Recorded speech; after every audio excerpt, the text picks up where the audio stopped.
Hi, this is Keith Weaver with the Top Executive Strategy Podcast, where CEOs, COOs, and business owners share strategies for success. This is 6 questions in 9 minutes because the best strategies are concise business advice. And so we're going to be concise and we're going to jump right in with our guest today. So question number 1, in a few sentences, tell us who you are and what you do. So my name is Chandler Burgon. I'm a divisional manager for Aptive Environmental. So it's nice to meet you and a pleasure to be here. And so I manage door-to-door sales teams. So this last year I had 3 door-to-door sales teams that I managed. My personal team was the #1 producing team in the nation for pest control door-to-door. I'm a family guy. I love the outdoors. I've been married for 11 years. I have 2 kids and just love business, love continuing to try and produce and hit new levels of achievement and success. So question number 2, what's the best thing about being a business leader?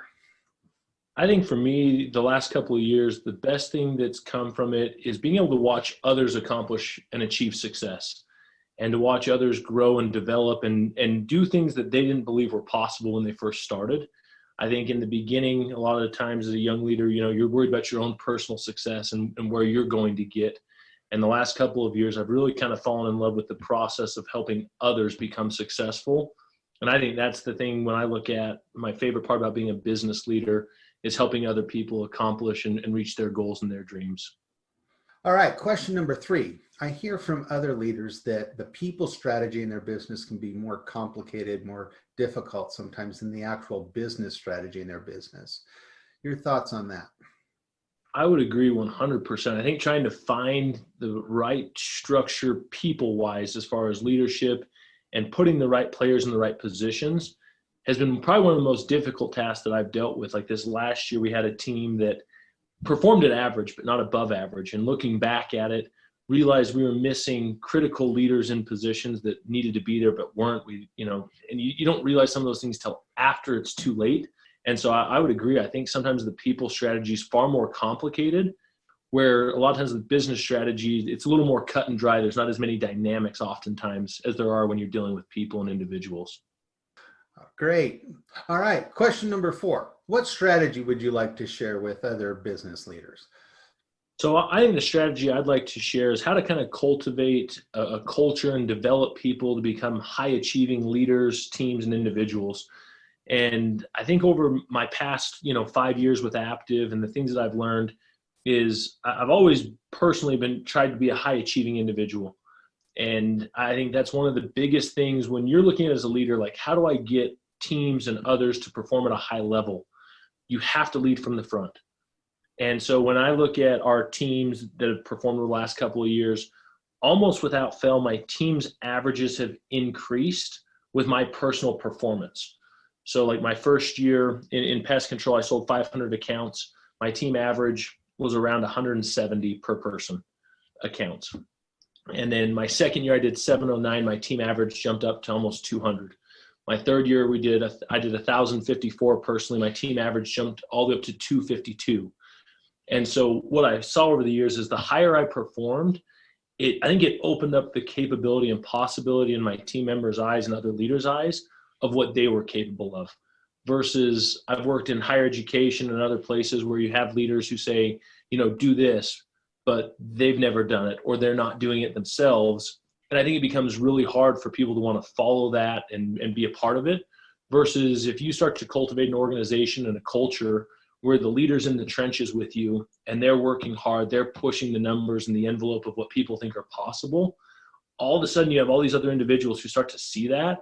It kind of invigorates them and enlightens them to say, wow, I'm capable of way more than I thought. Like if he can do that, I may not be able to do it at his level, but I can do it at a higher level than what I thought I was capable of doing it at.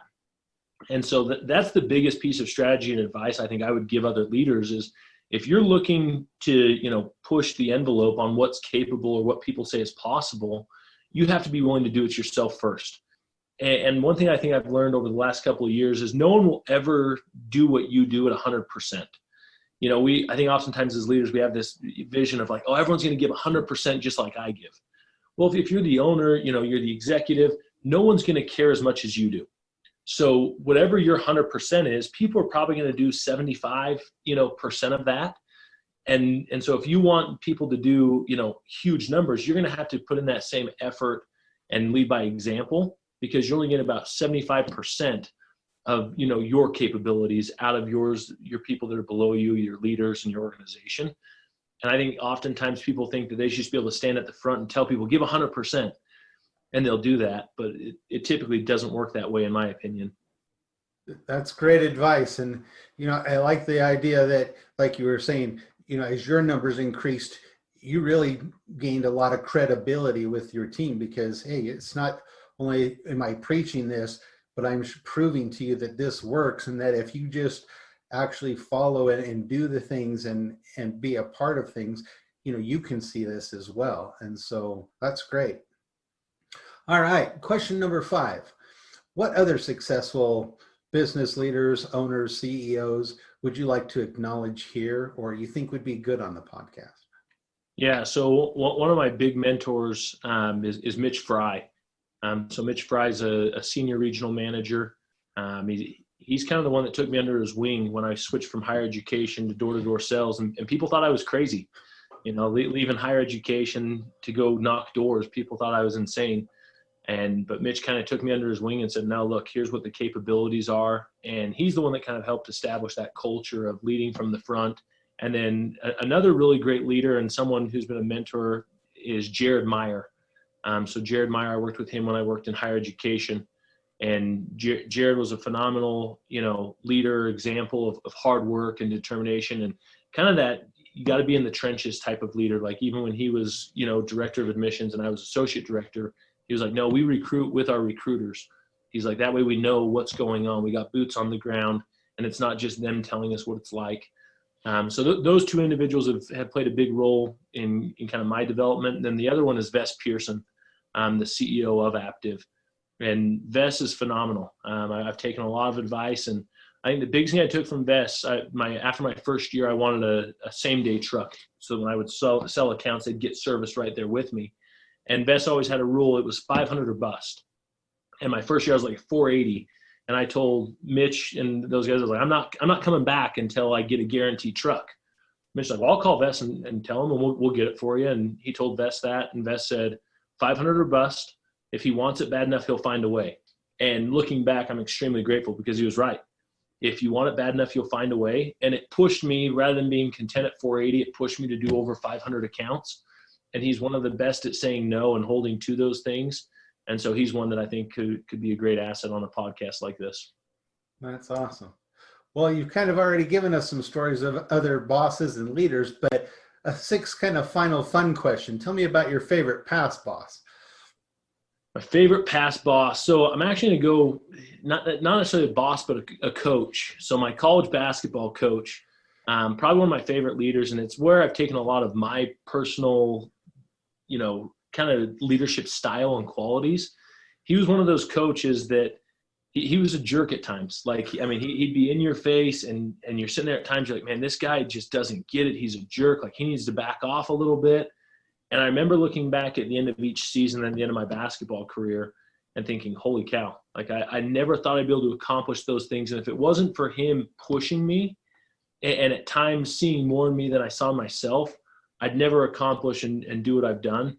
And so I think that's kind of, I know it's not necessarily a boss, but a coach and a mentor and someone that I look up to a lot is that pushes you. They're willing to say the hard things and hold you accountable.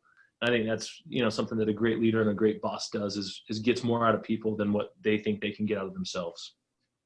That's awesome. Well, we are out of time, but before we leave, can you tell people how they can get a hold of you? We have a website. You can check us out at www.aptiveempire.com. You can check me out on LinkedIn, Chandler Burgon, or you can email me at chan.burgon@gmail.com. Well, it has been a joy having you on today, Chandler. And this is Keith Weaver with the Top Executive Strategy Podcast. For more insights and to follow us, you can follow us at Weaver Business Coaching, LinkedIn, or on your favorite podcast platform. And we wish you the best